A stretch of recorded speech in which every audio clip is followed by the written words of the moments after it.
Lisa Carter stood at attention in front of Captain John Hayes' desk and waited for her new orders.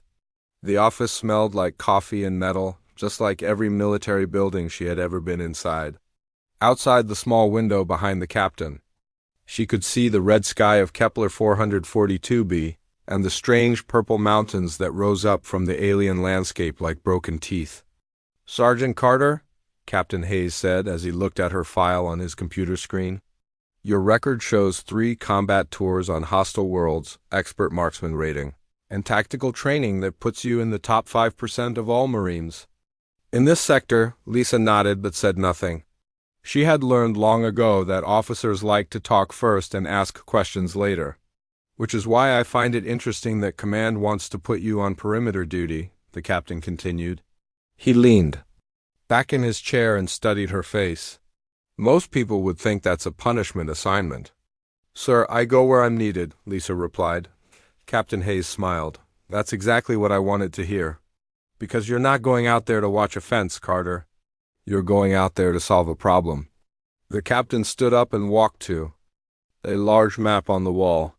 It showed forward operating Base Phoenix and the surrounding area for 20 miles in every direction. Red marks dotted the landscape beyond the base perimeter. "For 18 months, the Vex have been testing our defenses," he explained, pointing to the red marks. "They probe our barriers, attack our equipment, and kill our people. Every week we lose something. Every month we lose someone." Lisa studied the map carefully. The red marks formed a rough circle around the base, with most of them concentrated between 8 and 15 miles from the main fence. "What's our current response protocol, sir?" she asked. "Standard defensive posture. We monitor the perimeter sensors, call for backup when we detect threats, and try to hold the line at the fence." The captain shook his head. "It's not working. The Vex are getting bolder, and our people are getting tired of playing defense." He turned back to face her. "I've read your after-action reports from Tau Ceti and Vol 359. You don't like playing defense, do you, Sergeant?" "No, sir, I don't." "Good, because I'm giving you full tactical authority over the outer perimeter, 12 miles out from the fence. Everything beyond that is your area of operations." Lisa felt her pulse quicken. Most perimeter assignments kept Marines close to the base, safely inside the defensive barriers. This was something completely different. "Sir, what are my rules of engagement?" "Neutralize any hostile forces that threaten this base or its personnel. How you do that is up to you." Captain Hayes sat down again and picked up her file. "I'm not interested in reports about Vex movements or requests for artillery support. I want results." "Understood, sir." "Your shift starts tomorrow at 0600. Report to Technical Sergeant Kevin Barnes in the equipment bay. He'll get you set up with whatever you need." The captain paused. "One more thing, Carter. The other Marines think perimeter duty is boring guard work. Let them think that. What you're really doing out there stays between us." Lisa nodded and left the office. As she walked through the base corridors, she passed groups of Marines talking and laughing. Some of them looked at her with sympathy, probably thinking she had been assigned to the worst job on the base. They had no idea what she was really planning. The next morning, Lisa reported to the equipment bay where Technical Sergeant Barnes was waiting for her. He was a tall, thin man with grease stains on his uniform and the kind of hands that could fix anything mechanical. "So, you're the new perimeter guard," he said, looking her up and down. "Captain Hayes says you might need some special equipment." "I might. What do we have available?" Barnes led her through the equipment bay, showing her the standard gear issued to perimeter guards: motion sensors, communication radios, night vision goggles, and basic weapons. Nothing that would help her do more than watch and report. "This is what everyone else gets," Barnes explained. "But the captain said you might want to look at some of our experimental stuff." He took her to a locked section of the bay where the really interesting equipment was stored. Advanced sensor arrays that could detect movement up to 15 miles away. Sniper rifles with custom ammunition designed to penetrate Vex armor. Portable computers that could control multiple automated systems at once. "How much of this can I requisition?" Lisa asked. "Whatever you think you need. The captain made it clear that your mission has priority." Lisa spent the next 2 hours going through the experimental equipment and making her selections.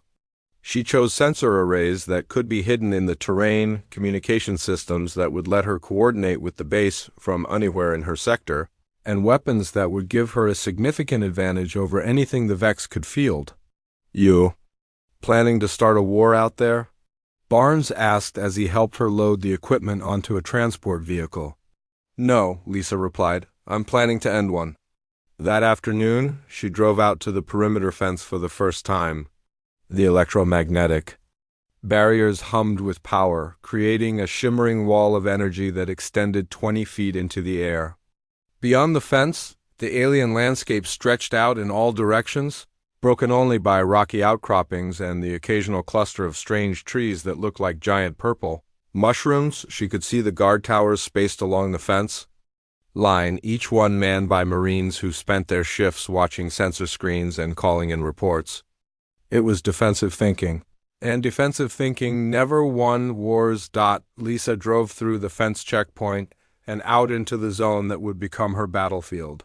The transport vehicle bumped and rolled over the rough terrain as she explored the area between the fence and the 12-mile marker.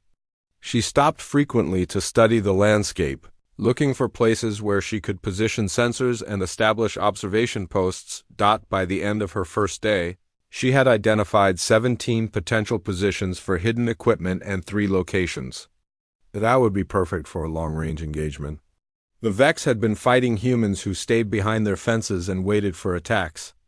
They were about to learn what happened when humans decided to take the fight to them.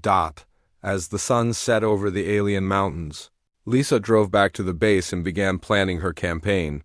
Tomorrow, she would start building the network that would turn the outer perimeter from a defensive position into a killing field. The Vex thought they knew how humans fought. They were wrong. 3 weeks had passed since Lisa Carter began her assignment on the outer perimeter, and she had spent every day learning the patterns of her enemy.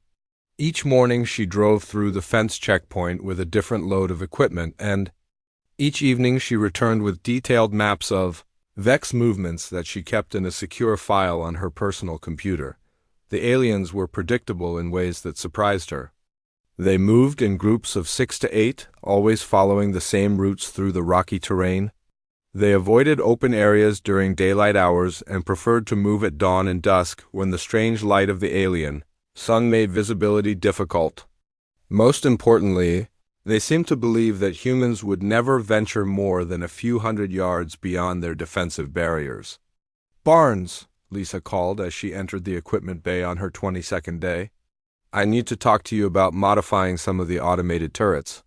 Technical Sergeant Barnes looked up from the engine he was repairing and wiped his hands on a dirty cloth. "What kind of modifications?" "Range extension and target discrimination. I want to be able to control them remotely and engage targets beyond their current parameters." Barnes frowned. "That's not exactly standard procedure, Carter. Those turrets are programmed to engage within a specific zone for a reason. The reason is that nobody expected anyone to be operating beyond that zone," Lisa replied. "I need them to cover the area between 8 and 12 miles from the fence. That's way outside normal engagement range. What are you planning to do out there?" Lisa spread a hand-drawn map on Barnes' workbench. It showed the perimeter area with detailed markings for Vex patrol routes, timing schedules, and command positions she had identified during her reconnaissance. "I'm planning to stop fighting defensively," she said, pointing to specific locations on the map. "The Vex probe our defenses because they think they can predict our responses. Time to show them they're wrong." Barnes studied the map for several minutes, his expression growing more interested as he understood what she was proposing. "You want to draw them into specific areas where you can control the engagement." "Exactly. But I need the automated systems to support operations at extended range." "I can do it," Barnes said slowly. "But I'll need help with the programming. And we'll have to test everything carefully to make sure it works." "How long?" "Give me a week." While Barnes worked on the turret modifications, Lisa continued her daily reconnaissance missions. She had identified 3 key positions where she could establish hidden observation posts, each one carefully chosen to provide overlapping fields of view while remaining invisible to Vex patrols. The first position was a cluster of rocks 8.5 miles from the fence, positioned to watch the main Vex approach route from the north. The second was a depression in the ground 10 miles out that gave her a clear view of the area the aliens used for staging their probes. The third position was the most dangerous, but also the most important, a ridge 11 miles from the base. That let her observe the Vex command post. She had spent hours watching that command post through her long-range scope, learning the routines of the Vex officers who coordinated the attacks on human positions. There were usually 3 or 4 of them, larger than the regular soldiers and marked with distinctive red patterns on their carapaces. They stayed well back from the fighting, protected by guards and confident that no human weapon could reach them at that distance. They were wrong about that too. "Carter," a voice called from behind her as she loaded equipment into her transport vehicle. She turned to see Lieutenant Colonel Susan Wright approaching from the direction of the command. "Center, ma'am," Lisa replied, standing at attention. "At ease, Sergeant. I want to talk to you about the reports you've been filing." Lisa relaxed slightly but remained alert. Wright was the base intelligence officer, and her job was to notice patterns and ask questions about anything unusual. "Is there a problem with my reports, ma'am?" "On the contrary, they're the most detailed and accurate intelligence we've received about Vex operations in months." Wright paused. "What's interesting is that the Vex seem to be changing their behavior in your sector." "How so, ma'am?" "They're becoming more aggressive, but also more predictable. It's as if they're being drawn to specific areas." Wright looked directly at Lisa. "Areas where you happen to be operating." Lisa chose her words carefully. "I've been trying to understand their movement patterns, ma'am. Maybe my presence is affecting their decision-making. Maybe." Wright didn't look entirely convinced. "Just remember that your primary mission is to observe and report, not to engage unless absolutely necessary." "Understood, ma'am." After Wright left, Lisa continued loading her equipment with a slight smile on her face. The intelligence officer was right about the Vex changing their behavior, but she didn't understand why. Lisa had been carefully positioning herself and her equipment to create the appearance of vulnerability in specific areas. The aliens were responding exactly as she had hoped, concentrating their forces where she wanted them instead of spreading out across the entire perimeter. The breakthrough came on her 28th day when she finally identified the Vex field. "Commander." She had been watching the command post from her hidden position on the ridge when a new alien arrived, larger than any she had seen before and marked with gold patterns instead of the usual red.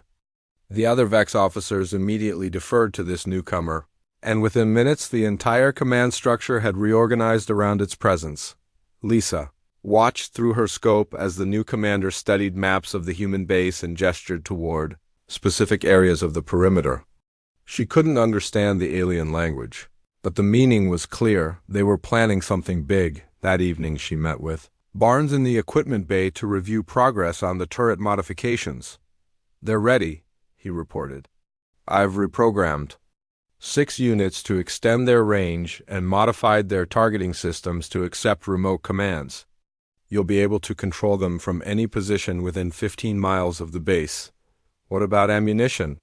"Standard explosive rounds plus some experimental penetrator rounds that should go through Vex armor like paper." Barnes paused. "You sure about this, Carter? Once you start shooting at extended range, there's no going back to passive observation. I'm sure.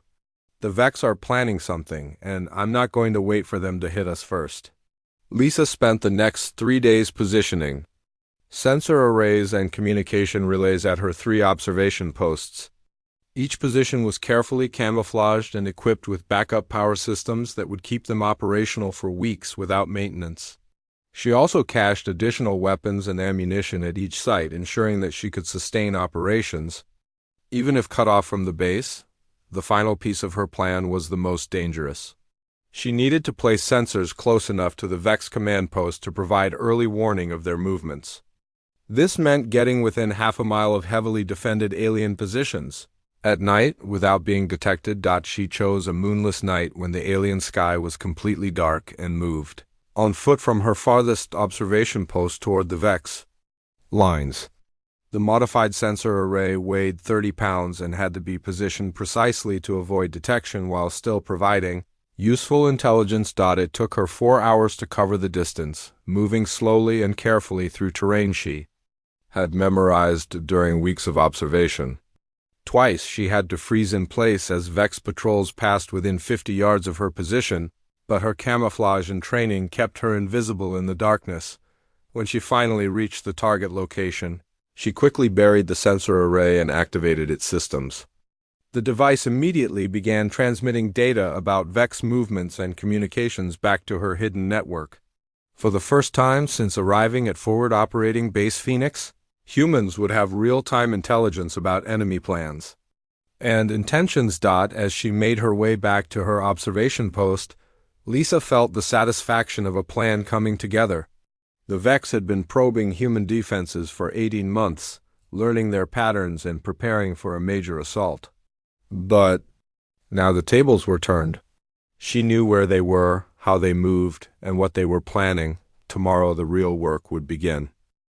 The attack began at 0347 hours. On a night when both moons were hidden behind clouds and the alien landscape was darker than Lisa had ever seen it. She had been waiting in her farthest observation post for 6 hours, watching the sensor feeds from her hidden network and tracking 3 separate Vex patrol units as they moved toward what they believed was a weakness in the human perimeter. The aliens had spent 2 weeks probing the same section of fence, testing the response times of the automated defenses and mapping the patrol schedules of the human guards. What they didn't know was that Lisa had been feeding them false information, creating the appearance of a vulnerable point that was actually the center of a carefully planned killing field. Her portable computer screen showed the positions of all 3 Vex units as they converged on the target area. The first group was moving along the northern approach route, 8 aliens in standard combat formation. The second group was coming from the east, 6 aliens including what appeared to be a communications specialist carrying extra equipment. The third group was the most important, 4 aliens led by one of the red-marked officers she had been tracking for weeks. "Come on," Lisa whispered to herself as she watched the display. "Just a little closer." The Vex moved with the confidence of predators who believed they had found easy prey. They had attacked human positions dozens of times over the past 18 months and always faced the same defensive response: automated turrets with limited range, human guards who called for backup instead of fighting, and artillery strikes that came too late to prevent significant damage. Tonight would be different. When the lead Vex unit crossed the 10-mile marker, Lisa activated the first phase of her plan. Hidden explosive charges detonated in a sequence designed to simulate a malfunction in the perimeter defenses, creating gaps in the electromagnetic barrier that made the base appear vulnerable to assault. The effect was immediate. The Vex increased their pace, moving from careful reconnaissance to aggressive advance. The communications specialist in the eastern group sent rapid signals back toward the command post, undoubtedly reporting that the human defenses had failed, and the way was clear for a major attack. Lisa watched as more red dots appeared on her sensor display. The Vex commander was committing additional forces to exploit what he believed was a critical weakness in human defenses. Within minutes, she counted 15 aliens moving toward the kill zone, with more following behind. "Perfect," she said, and activated the automated turrets. 6 modified defense turrets came online simultaneously, their targeting systems locked onto Vex positions that had been marked by Lisa's sensor network. The aliens found themselves caught in a crossfire from weapons they had believed were out of range. With nowhere to run and no cover from the devastating explosive rounds, the northern group was hit first. The lead alien simply disappeared in a cloud of blue blood and carapace fragments as a penetrator round punched through its center mass. The others tried to scatter, but the overlapping fields of fire made escape impossible. Within 30 seconds, all 8 aliens were down. The eastern group lasted longer, but not by much. The communications specialist managed to send one final transmission before a turret round removed its head, but the other 5 aliens died trying to find cover that didn't exist. Lisa's real target was the command group moving up from the south. The red-marked officer was hanging back, directing the assault from what it believed was a safe distance. It had no idea that a human sniper was watching it through a scope from less than a mile away she had modified her rifle specifically for this moment, loading it with experimental ammunition designed to penetrate the thickest Vex armor at extreme range. The first shot took the officer in the chest, spinning it around and dropping it to the ground. The second shot made sure it stayed there. The remaining 3 aliens in the command group tried to retreat, but Lisa was already tracking them through her scope. She took her time with each shot, placing the rounds with surgical precision. When the firing stopped, all 4 aliens were dead, but the night wasn't over. Her sensor network was detecting movement from the Vex command post 11 miles away. The communications specialist had managed to report the attack before dying, and now the alien commander was sending reinforcements. Lisa switched her computer display to show the feeds from her hidden sensor near the command post. She could see the large golden-marked commander, gesturing angrily at subordinates while groups of soldiers prepared for immediate deployment. This was exactly the response she had hoped for. "Base operations, this is Perimeter 6, she said into her radio. "Go ahead, Perimeter 6, came the voice of Corporal Maria Rodriguez from the command center. "Be advised, I have eliminated multiple hostile contacts at the 10-mile marker. Expect additional enemy movement in the next 30 minutes. Copy, Perimeter 6. Do you need backup?" "Negative, I have the situation under control." Lisa could hear the surprise in Rodriguez's voice, but the corporal was professional enough not to ask questions during an active engagement. "Understood, Perimeter 6, we're tracking your sector on sensors." What Rodriguez was seeing on her screens back at the base was unprecedented. For the first time since Forward Operating Base Phoenix had been established, the perimeter defenses hadn't just repelled a Vex attack, they had completely destroyed it without losing a single piece of equipment or taking any casualties. The Vex reinforcements arrived 40 minutes later, moving in much larger groups and with obvious caution. Lisa counted 24 aliens in the first wave, followed by another 16. In a second group that stayed well back from the initial advance, she let them come. The aliens found the bodies of their dead comrades scattered across the kill zone, and immediately began trying to understand what had happened. They examined the crater marks from the explosive rounds, tested the electromagnetic barriers for signs of malfunction, and searched for evidence of human positions. They never looked up at the ridge, where Lisa was waiting with her rifle. The second engagement lasted longer than the first because the Vex were more careful, but the outcome was the same. Lisa's hidden turrets engaged targets at maximum range, while she provided precision fire against any aliens that tried to coordinate a response. The experimental ammunition proved devastatingly effective against Vex armor, and her elevated position gave her clear shots at targets that thought they were safely behind cover. When the shooting stopped, 37 aliens were dead, and the survivors were retreating at full speed toward their command post. Lisa watched them go, counting the remaining forces and noting which direction they took. The information would be useful for planning her next operation. "Perimeter 6, this is base operations," Rodriguez's voice crackled through her radio. "What's your status?" "All clear. Hostile forces have withdrawn beyond the 15-mile marker." "Copy. Are you injured?" "Negative. No damage to personnel or equipment." There was a long pause before Rodriguez responded. "Perimeter 6, Captain Hayes wants to see you for debrief as soon as you return to base." "Understood.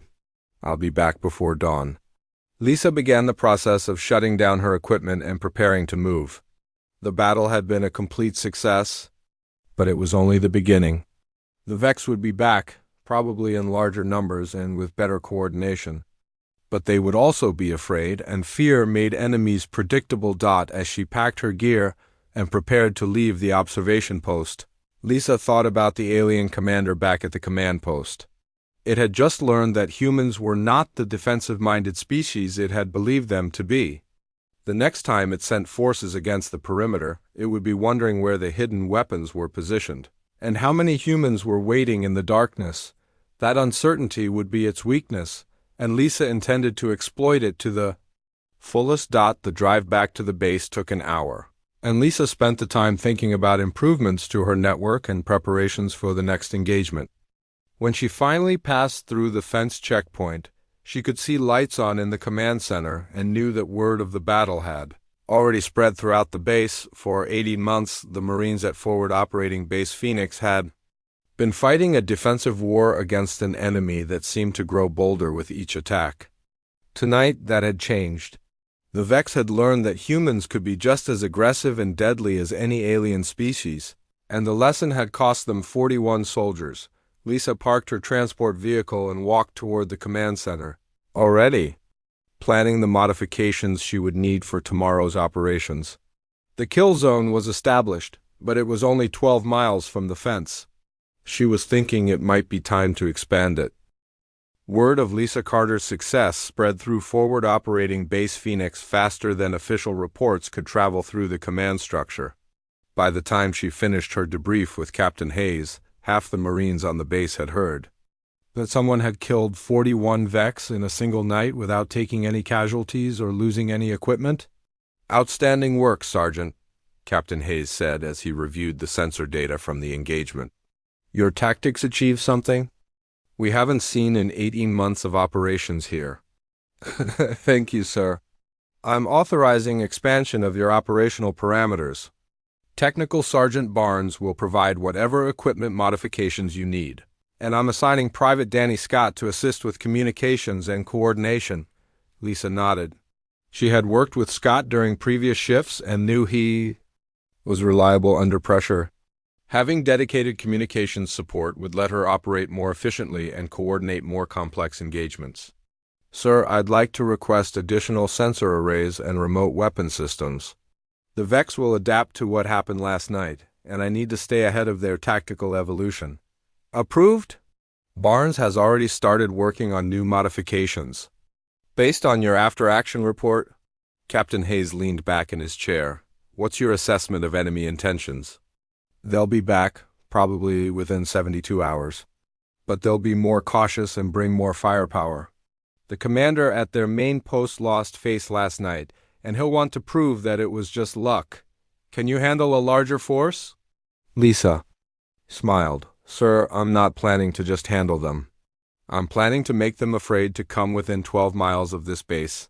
3 days later, orbital reconnaissance detected large-scale Vex movement in the sectors beyond the 20-mile marker.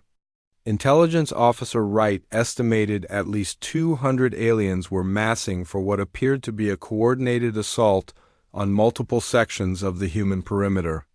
"They're not just probing anymore," Wright reported during the morning briefing. "This looks like preparation for a full-scale attack." Lisa listened to the intelligence report while checking her equipment in the bay.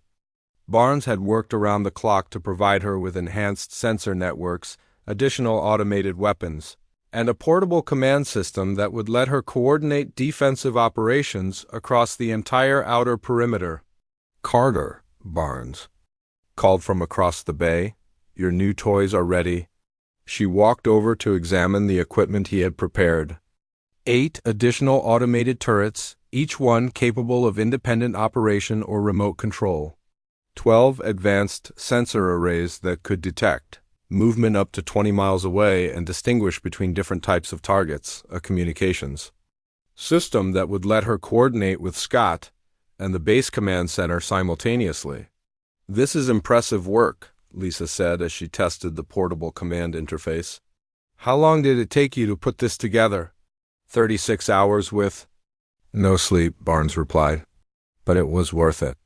These systems will give you battlefield awareness and firepower projection that no single operator has ever had before." "What about ammunition?" "I've loaded all the turrets with a mix of explosive and penetrator rounds. The explosive rounds are for groups of targets, and the penetrators will go through anything the Vex can field." Barnes handed her a small device that looked like a modified radio. "This is your master control. You can activate any turret, switch ammunition types, and coordinate multiple engagements from anywhere in your operational area. Lisa clipped the device to her equipment harness and picked up her rifle. Time to go to work. The next 4 hours were spent positioning the new equipment across the expanded kill zone. Lisa had identified 9 key positions between the 8 and 14-mile markers, each one carefully chosen to provide overlapping fields of fire and multiple escape routes. The automated turrets were hidden in rocky outcroppings and camouflaged to blend with the alien landscape. Private Scott accompanied her on the deployment mission, learning the locations of each position and testing the communications links between all the systems. He was young and eager, with the kind of technical skills that made complex operations possible. "Sergeant," Scott said as they tested the final turret placement, "the base is monitoring unusual Vex communications traffic. Intelligence thinks they're coordinating something big." "How big?" "Major Rodriguez thinks they might be planning simultaneous attacks on multiple sectors. Not just probing raids, but actual assault operations designed to breach the perimeter." Lisa looked out across the terrain where she had positioned her defensive network. The Vex could bring 1,000 soldiers if they wanted to. Her kill zone would handle them all. "Let them come," she said. The attack began at sunset 2 days later. Orbital sensors detected Vex forces moving toward the human perimeter from 5 different directions, with the largest concentration heading directly toward Lisa's sector. Intelligence estimated over 300 aliens in the main assault force, supported by what appeared to be heavy weapons and communications equipment. "Perimeter 6, this is base operations," Rodriguez's voice came through Lisa's radio. "We're tracking large-scale enemy movement toward your position. Do you want us to call in artillery support?" "Negative, base operations. I have the situation under control." Lisa was positioned at her primary observation post, 12 miles from the fence and with a clear view of the main Vex approach routes. Scott was at a secondary position 2 miles closer to the base, monitoring communications and providing backup coordination. Her portable command display showed the positions of all her automated turrets and sensor arrays. Green dots indicated her own systems, while red dots marked the approaching Vex forces. There were a lot of red dots. "Scott," she called on the internal radio, "are you seeing this on your display?" "Affirmative, Sergeant. Count shows 312 hostiles in the main group, with smaller forces approaching from the north and east." "Copy. Initiate defensive sequence Alpha on my command."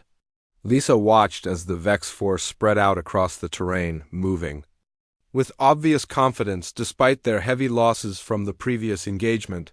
They had learned some lessons about human defensive capabilities, but they had also brought overwhelming numbers to compensate for improved tactics. What they didn't understand was that numbers meant nothing when the enemy controlled the battlefield. "Execute Alpha," Lisa commanded. The first turret opened fire when the lead Vex elements crossed the 14-mile marker. Explosive rounds began falling among the alien formations, creating chaos and forcing them to scatter for cover that didn't exist. Within seconds, the other turrets joined the engagement, creating a wall of fire that no ground force could advance through. But Lisa's real target was the command group she could see hanging back at the 16-mile marker. The golden-marked commander was there again, directing the assault from what it believed was a safe distance. This time, it had brought a larger staff and what appeared to be heavy communications equipment. She adjusted her scope and began engaging individual targets with precision fire. The experimental ammunition punched through Vex armor like paper, and her elevated position gave her clear shots at aliens who thought they were protected by terrain features. The battle lasted for 6 hours. Wave after wave of Vex forces tried to advance through the kill zone, only to be destroyed by the coordinated fire of Lisa's defensive network. The automated turrets never stopped firing, switching between explosive and penetrator rounds as targets presented themselves. By midnight, the alien assault had completely collapsed. The survivors were retreating in disorder, leaving behind equipment and wounded comrades in their haste to escape the killing field. Lisa's sensor network tracked them as they fled beyond the 20-mile marker, broken and demoralized. Base operations. This is Perimeter 6, Lisa reported. All hostile forces have been neutralized or driven from the engagement area. Copy Perimeter 6. What are your casualties? 0 friendly casualties. Equipment status is green across all systems. There was a long pause before Rodriguez responded.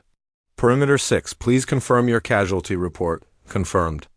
0 friendly casualties. The next morning, reconnaissance drones found the battlefield littered with Vex bodies and abandoned equipment. The final count showed 237 confirmed alien deaths, with an unknown number of wounded carried away by the retreating forces. More importantly, the psychological impact was immediate and obvious. Vex patrol activity dropped to almost nothing within 48 hours, and the few aliens detected near the perimeter moved with extreme caution and constantly scanned for threats they could no longer predict or count. They're afraid. Intelligence. Officer Wright reported during the weekly briefing. For the first time since we established this base, the Vex are showing clear signs of fear and uncertainty. Captain Hayes looked at Lisa, who was sitting quietly in the back of the briefing room. What's your assessment, Sergeant? Sir, they've learned that humans don't just defend territory. We claim it and hold it against all comers. Lisa stood up and walked to the tactical display. The 12-mile perimeter is secure, but I think we can do better. What do you have in mind? The Vex command post is 15 miles out. As long as it exists, they'll keep planning attacks against this base. Lisa pointed to the location on the display. Planning an assault on the Vex command post required 3 weeks of careful preparation and reconnaissance that pushed Lisa's skills to their absolute limits. She had to map alien patrol routes, identify defensive positions, and find a way to approach the target without being detected by sensors. She didn't fully understand. The command post sat on a ridge 15 miles from forward operating base Phoenix, protected by natural terrain features and what appeared to be at least 50 alien soldiers. Lisa had observed it through her long-range scope dozens of times, learning the routines of the guards and the daily schedules of the officers who ran operations against the human base. This is ambitious even for you, Technical Sergeant Barnes said as he reviewed her equipment requests. You're talking about a direct assault on heavily defended enemy territory with just 3 people, Lisa corrected. Scott will stay back and coordinate communications. Just me and whoever volunteers to come along. I volunteer, Barnes said without hesitation. Lisa looked at him with surprise. Barnes was a technical specialist, not a combat soldier. His job was maintaining equipment, not fighting aliens in their own territory. Barnes, this isn't a repair mission. We'll be 15 miles from the fence with no backup and no way to retreat if things go wrong. Which is exactly why you need someone along who can handle explosives and modify equipment under pressure. Barnes smiled. Besides, I've been working on this project from the beginning. I want to see how it ends. Captain Hayes approved the mission after reviewing Lisa's detailed plan and backup contingencies. He also authorized the use of experimental weapons and explosives that had never been tested in actual combat conditions. You have 48 hours from insertion to extraction, he told Lisa during the final briefing. If you're not back by, then we'll assume you've been captured or killed and plan accordingly. Understood, sir. One more thing, Carter. This mission is entirely voluntary. If you want to call it off at any point, no one will question your decision, Lisa shook her head. Sir, the Vex have been attacking this base for 18 months? As long as that command post exists, our people will never be safe. It's time to end this. The mission began at 0200 hours on a night when orbital weather patterns blocked most sensor systems and reduced visibility to less than 100 yards. Lisa and Barnes moved on foot from the farthest observation post, carrying enough weapons and explosives to level a small building. The approach took 4 hours of careful movement through terrain that was constantly patrolled by Vex soldiers. Twice, they had to hide motionless for 30 minutes while alien patrols passed within arm's reach of their positions. The modified camouflage suits Barnes had designed worked perfectly, making them nearly invisible against the rocky landscape. Target in sight, Lisa whispered into her radio when they finally reached their assault position. The Vex command post was 200 yards away, built into a natural cave system with defensive positions covering all the obvious approaches. "Copy," Scott's voice crackled through their earpieces from his position 12 miles away. "Base operations is standing by for extraction signal." Lisa studied the target through her scope, counting guards and identifying the most critical targets.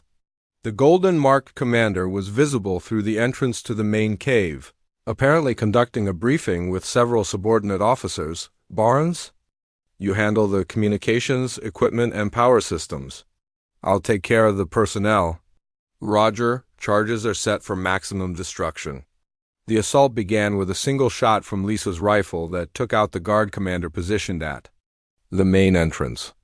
Before the other aliens could react, Barnes triggered the first set of explosives, destroying the power generators that provided energy to the defensive systems. Lisa moved forward rapidly, engaging targets with precision fire while Barnes placed additional charges at critical points throughout the facility. The experimental ammunition proved devastatingly effective at close range, punching through multiple targets with each shot. The Vex defenders tried to organize a coordinated response, but the surprise attack had shattered their command structure and destroyed their communications. Individual aliens fought bravely but without coordination, making them easy targets for Lisa's superior training and equipment. The golden-marked commander appeared at the cave entrance, apparently trying to assess the situation and rally his forces.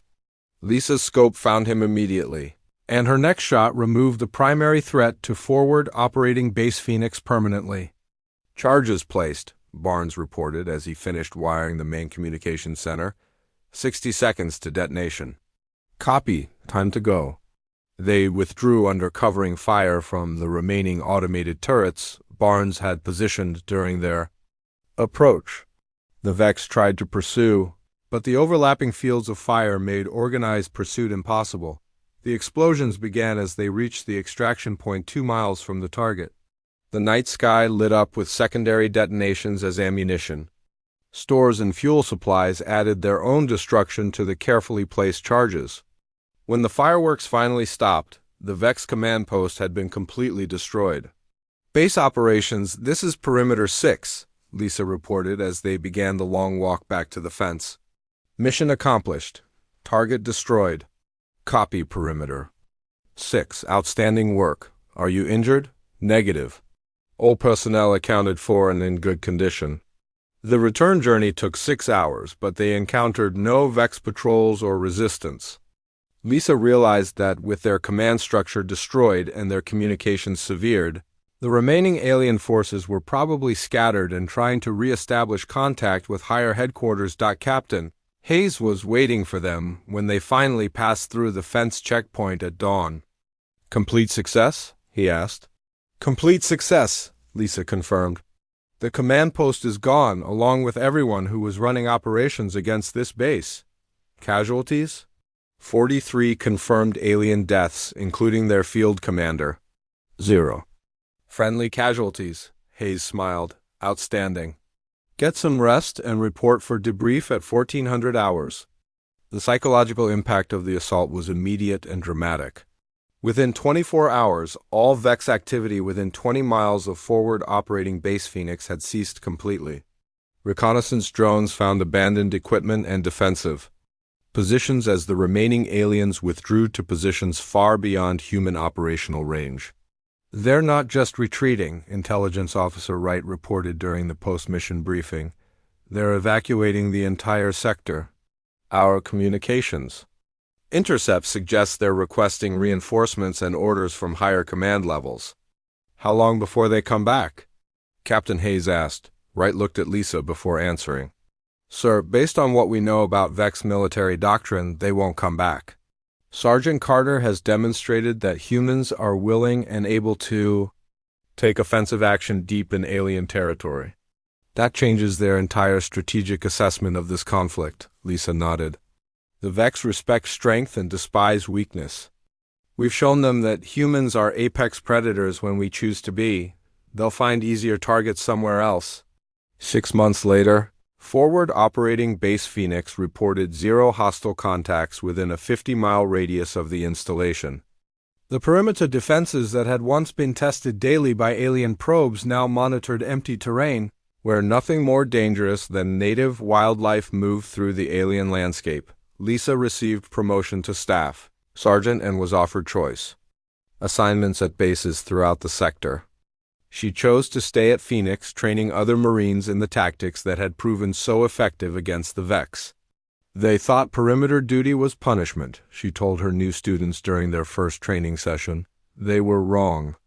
Perimeter duty is where you learn that the best defense is a good offense, and the best offense is making the enemy afraid to fight you at all. The Vex had learned a hard lesson about human warfare that spread throughout their military hierarchy. Humans were not the defensive-minded species they had believed. When properly motivated and given freedom to act, human soldiers could project power and aggression that exceeded anything in the alien military experience. More importantly, humans were willing to take fights directly to their enemies instead of waiting passively for attacks. The doctrine of preemptive offense that Lisa had developed became standard procedure for human forces throughout the sector.